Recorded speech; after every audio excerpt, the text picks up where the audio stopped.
नमस्ते। आज का हमारा टॉपिक है why we don't sell loser stocks. ठीक है, इसका मतलब ऐसे स्टॉक्स जो नेगेटिव हैं, जिन्होंने अच्छा रिटर्न हमको नहीं दिया है, या फिर मान के चलो बहुत मीडियोकर रिटर्न दिया है। आप 1 साल से इन्वेस्टेड हैं, या फिर आप 4 महीने से इन्वेस्टेड हैं, आपने 1 लाख रुपए लगाए हुए हैं और अभी वो 85,000 पे है या 80,000 पे है या 95,000 पे है। ठीक है, इस तरह के स्टॉक्स, या फिर वो और गिर गया है, 40% ही गिर गया है, वो अभी 60,000 पे है। तो इस तरह के स्टॉक्स जनरली लोग नहीं बेचते, because there are reasons in if you find in the human psychology. मैं आपको समझाता हूँ एक्चुअली डिटेल में कि हम ऐसा करते क्यों हैं। तो आप जब एक बार इसको समझ जाएंगे तो you will always take good decisions की इस तरह से जब स्टॉक नीचे जाता है तो क्या करना चाहिए, और अगर आप उसको नहीं बेच रहे हैं तो आप उसको क्यों नहीं बेच रहे हैं। ये आपकी गलती नहीं है, ये हमारे अंदर एक हार्ड वायर्ड है, मान के चलिए हजारों सालों से, कि हमको ऐसा ही करना है, इसी तरह का रिएक्शन देना है। ठीक है, क्योंकि होता क्या है कि हम लाइफ के लिए बहुत ज्यादा ऑप्टिमिस्टिक होते हैं जनरली। जनरली हम लोग लाइफ के लिए बहुत ऑप्टिमिस्टिक हैं कि कल अच्छा होगा, आज का दिन बुरा हो गया तो कोई बात नहीं, कल अच्छा होगा, परसों अच्छा होगा, ये साल अच्छा नहीं गया तो अगला साल अच्छा जाएगा, ये महीना अच्छा नहीं गया तो अगला महीना अच्छा जाएगा। ठीक है, अब चीजें इंप्रूव होंगी, आज के बाद सब ठीक होगा, कल से सब ठीक हो जाएगा। तो ये हमारा एक नेचुरल बिहेवियर है, जो बहुत अच्छी बात है कि हम होप पे बिलीव करते हैं। रोज सुबह सूरज उगेगा, कल से नया सवेरा होगा, है ना। इस तरह की हम लोग होप में जीते हैं, which is really good thing. But market के लिए या फिर अपने स्टॉक्स के लिए इस तरह की होप रखना is not a good thing. वो आपके कैपिटल के लिए बहुत नुकसानदायक हो सकती है, बहुत बहुत नुकसानदायक हो सकती है, क्योंकि जिस स्टॉक को आप नहीं बेच रहे हैं, हो सकता है उसका कोई भविष्य नहीं हो। अभी वो 85,000 पे है, 1 लाख रुपए आपने डाला, 85,000 पे है, अब वो 80 पे आ गया, फिर वो 70 पे आ गया, फिर वो 65 पे आ गया। आप फिर सोचेंगे अरे इसके नीचे तो वो जा नहीं सकता, अब तो कंपनी ठीक करेगी। आप होप लगा के बैठे हुए हैं, ऑलरेडी 35% का लॉस हो गया। ठीक है, देखते हैं क्या होता है। फिर आपको पता चला वो 50 पे हो गए, अभी अटका हुआ है 50 पे। कुछ लोगों का तो और नीचे चला जाता है, मान लो आपका अटका हुआ है, फिर आप वो थोड़ा बहुत बढ़ जाता है तो आप 60 पे बेच देते हैं, ये सोच के कि चलो हमने 10,000 तो कमा लिए, 50,000 से तो बेटर किया। 50,000 पे गया था, उसके ऊपर हम 60 पे तो आए, तो वो 10,000 कमाने की खुशी ज्यादा होती है। 40,000 गवा दिए उसका दुख नहीं होता, 10,000 कमाने की खुशी होती है। तो ये लॉन्ग टर्म के लिए ठीक नहीं है किसी भी पोर्टफोलियो के लिए। तो you need to have very strict risk limitations. ठीक है, और very very strict risk taking capabilities of your portfolio, कि अगर मेरा स्टॉक स्पेसिफिक लिमिट से कम चला जाए, या ग्रुप ऑफ स्टॉक कम चला जाए, या फिर टोटल पोर्टफोलियो कम चला जाए, irrespective of the stocks in that. मतलब अगर एक स्टॉक की वजह से हो रहा है या 10 की वजह से, इट डजेंट मैटर, बट आपका पोर्टफोलियो उसके नीचे नहीं जाना चाहिए।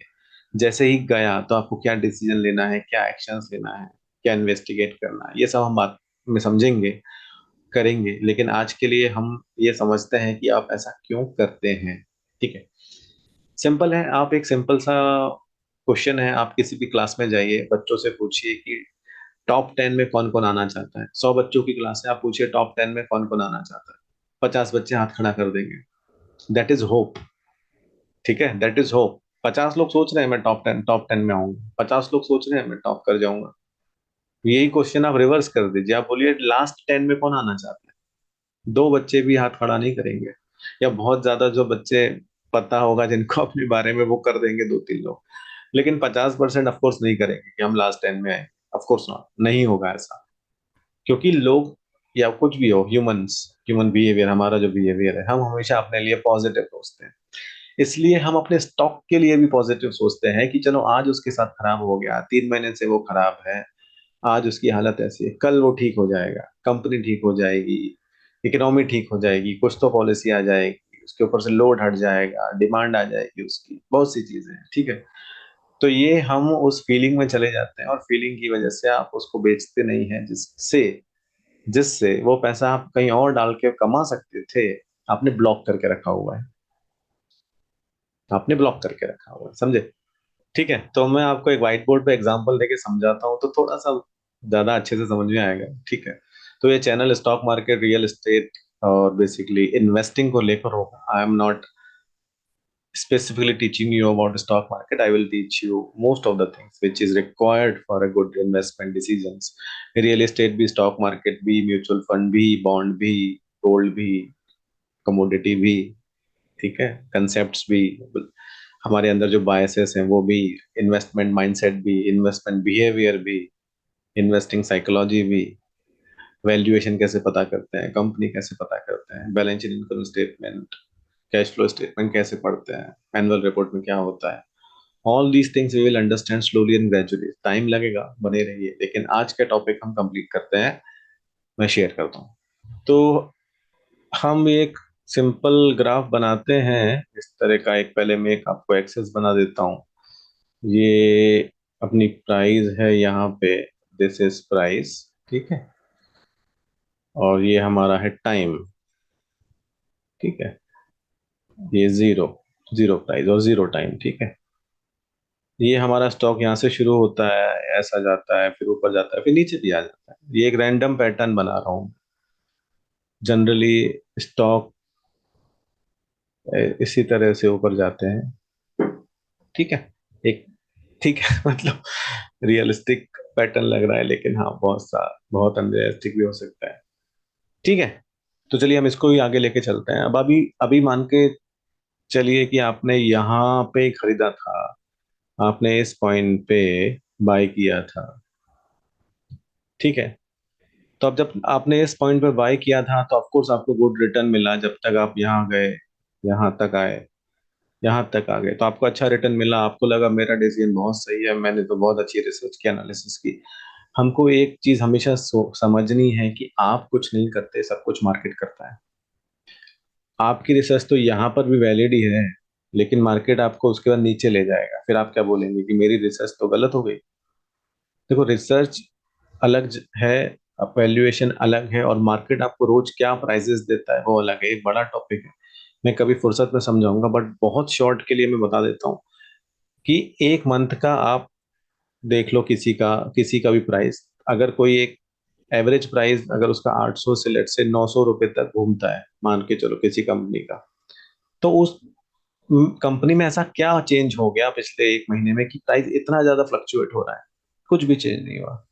लेकिन मार्केट का मूड है, बेस्ड अपॉन डिमांड सप्लाई और पार्टिसिपेंट साइकोलॉजी, की मार्केट कभी इसको 810 में देगा स्टॉक को, कभी 890 में देगा, कभी 850 में देगा। तो आपके ऊपर है कि वो स्टॉक कितने में खरीदना है। इस पे खरीदेंगे, इस पे खरीदेंगे, इस पे खरीदेंगे, ये आपके ऊपर है कि आपको कौन से प्राइस पे खरीदना है। Market will always give you some options, you can always get bargains from the market if you wait and if you have patience। आपको लगेगा नहीं ये स्टॉक तो बहुत ऊपर जा रहा है, मैं तो मिस कर जाऊंगा, फोमो हो जाएगा, मतलब फियर ऑफ मिसिंग आउट हो जाएगा, सब लोग खरीद रहे हैं मैं ही रह जाऊंगा। तो ऐसा नहीं है ना बाबा, मार्केट में एक ही स्टॉक नहीं है ना, हजारों स्टॉक्स हैं। रिसर्च कीजिए, दूसरी जगह पैसा लगाइए, एक ही जगह थोड़ी है, एक ही जगह नहीं है ना। जबरदस्ती में पैसा मत डालिए which you don't understand. Do not invest in a company or stock or at a time if you have any doubt, unless you are 100% sure और आपको पता है कि आप क्या कर रहे हैं, आपके पास कन्विक्शन है, कंपनी के बारे में पूरी इंफॉर्मेशन है, then only you should invest. अब कब खरीदना है वो अलग टॉपिक है, क्योंकि हम वही स्टॉक 900 रुपए का भी खरीद सकते हैं, और वही स्टॉक 600 का भी खरीद सकते हैं, और वही 1200 का भी। कंपनी को कोई फर्क नहीं पड़ता, लॉन्ग रन में वो उसको जहां जाना है वहां जाएगी। आपने किस बेस प्राइस पे खरीदा है, आपके रिटर्न ड्रास्टिकली चेंज होंगे उसमें, 100% के फर्क आएंगे उसमें, मल्टीपल टाइम्स का फर्क आएगा। तो अगर आपने कोई स्टॉक 500 रुपए में खरीद लिया है, जो मान के चलो कंपनी 8 साल बाद इतनी ग्रोथ कर गई और स्टॉक 5,000 का हो गया, तो आपको 10 टाइम्स रिटर्न मिलेगा। और यही आपने थोड़ा सा फ्लक्चुएशन की वजह से 1,000 रुपए में खरीद लिया है, तो आपको 5 ही गुना रिटर्न मिलेगा। कंपनी तो 5-6 साल बाद 5,000 पे आ गई है, बट आपका रिटर्न तो डबल से इम्पैक्ट कर गया।